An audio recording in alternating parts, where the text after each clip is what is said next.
Let me ask you a question. When was the last time you interacted with your neighbours?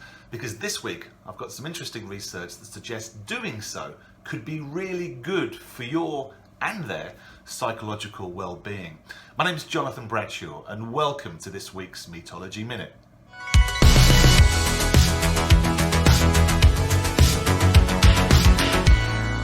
Yes, a really quick one this week, but before I start, it is quite funny I'm talking about neighbours because as I was doing the introduction I remembered that I had a huge argument with our neighbour here. She bent over and got some work guys to cut down loads of our trees on our side of the fence. I was furious, but I'm getting on all right with her now, which apparently is good for me and possibly her.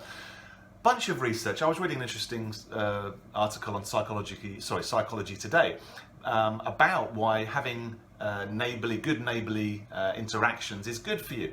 It links to the idea that just having a good social group around you, being socially active is really good for us. I've talked about that before.